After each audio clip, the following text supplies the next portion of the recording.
And welcome back. This is our video on how to use whiteboards in Zoom during a learning video. So I'm going to show you a couple different things that you can do. We're going to go over the Zoom whiteboard and then the annotations when you do a screen share, and then I'm going to show you Jamboard. So first of all, I'm going to show you the whiteboard, to share a screen, so you can see what my whole desktop would look like normally. And then so now I'm going to click share screen, the window pops up, and then there is my whiteboard. So I'm going to share that. And here are my tools. So I've got the select tool, which moves stuff around. And I'll show you that in a second. I've got text, which types text or edits text. Draw, stamp, spotlight, eraser, format, undo, redo, clear, and save. So now let's say that we're studying the preamble, okay? So I'm gonna go and grab the preamble, and I'm gonna come back to my whiteboard, and I am going to paste it. Now I had already done a turn it bold, and so I don't wanna do that, so I'm gonna unbold it. I'm gonna use my select tool to move it around. My text tool, you can't edit it, but I can go back in here and maybe do a title. Make that bold. I'm also going to make that bigger. I'm going to make that 48. So now I have my preamble. And what's neat about this, too, with Whiteboard is that if you get in, you start your meeting, open up your whiteboard, you can kind of get it prepped and then start your recording. So you could do all this before you press record, and then it's just there for you when you open up the whiteboard. And like I'll show you, this is actually my second time doing this because I messed up last time. And so here's my original preamble that I did, and it's still there. So I had X'd out of it, stopped recording, started recording again, and my thing from earlier was still there. So this will remain here regardless of what I do, as long as I don't stop the meeting. Now, once I stop the meeting, it's gone. So a couple things like with drawing, there's different drawing tools here. One thing I think is cool is this highlighting tool. So you can highlight in different shapes. The stamp tool is, you can stamp these shapes around. So let's say I want to decorate my preamble, I can do that. Spotlight, the little wand thing just highlights your cursor. This is more suited probably to annotations like outside of the context of a whiteboard, but it's there. And then this little arrow dude, this is more probably of a meeting feature. You could do the arrow and it pops up your name. I already talked about format, but I'll show you again. You can do color here and line width, and then edit your text there. You've got undo and redo. And then clear will clear all the drawings. And then these are more meeting features, but you could clear just your drawings or just your kids' drawings if other people are annotating as well. One thing I think is cool with the whiteboard is that you can save it. So I can actually save this as an image and go back and find it. So like here it is right here as an image, which is pretty neat. And so it saves every page. So I have a 4-page document. So it saved all 4 pages as images. So that's cool. You could do your whiteboard and then do your video, stop your video. When you post it onto Classroom, you could also post the images from your whiteboard so the kids can see those as well. So that's kind of neat. Now, one thing with annotations is you can annotate in other apps. So like I can annotate here on this Constitution page. It's all the same formatting, all the same tools, but they've added the mouse. So let's say I'm drawing and I'm here highlighting the preamble. If I then try to click on this link, it's not going to do anything, okay? I'm going to go back and click my mouse, and then I can click on it, all right? Of course, didn't do anything.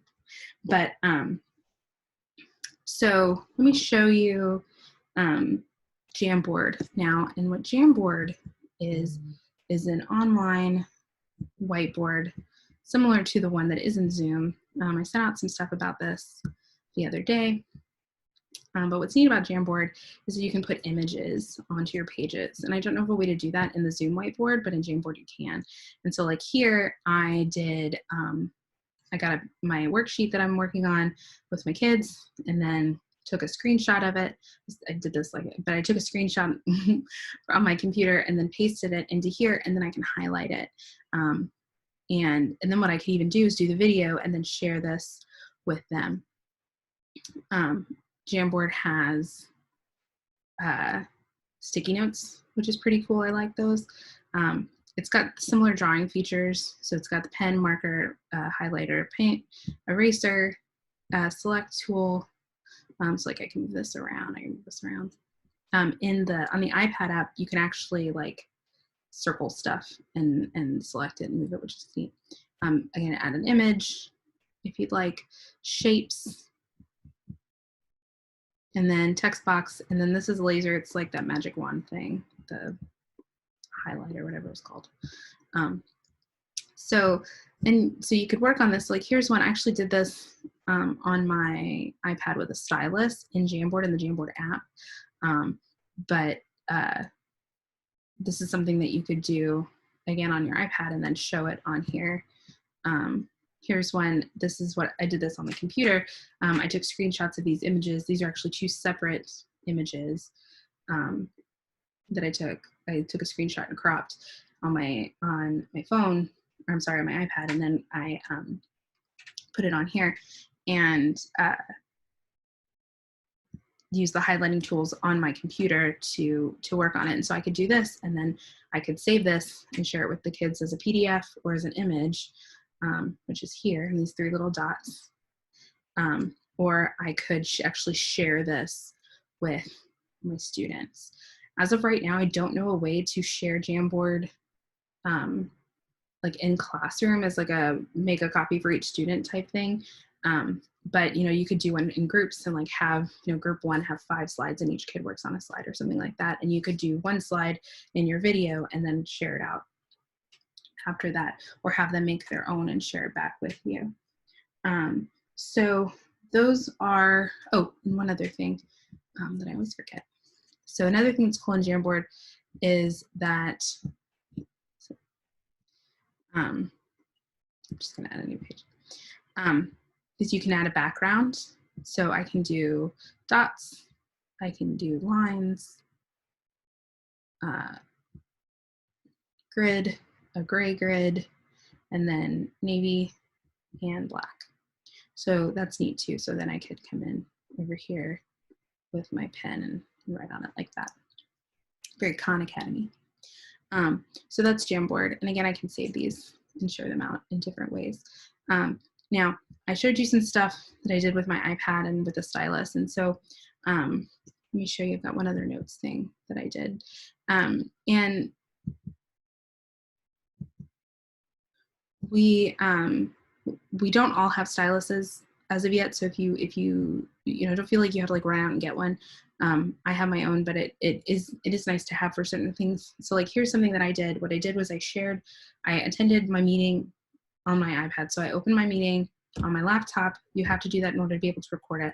And then I logged in from my iPad with my same email, and was kind of in there twice. But I shared my screen as an attendee for my iPad, and then was able to do these notes. And it would still record it as I'm recording this right now, but I was working on it for my iPad. There are some reasons why attending as the iPad and then using the iPad as the screen are not as good as using AirPlay or a wired connection, which I'm going to talk about in the next video, to use your iPad as a screen. But in order to get to the whiteboard that's in Zoom, you have to be an attendee. So that's just something to think about.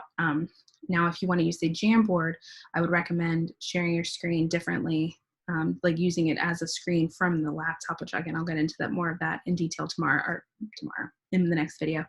So if you're going to do Jamboard or notes on the iPad, that would be better than, not better, it's different things. So, but this is the one that's up on the screen right now is one that I did as a shared screen from the iPad as a participant in the meeting with my stylus and in the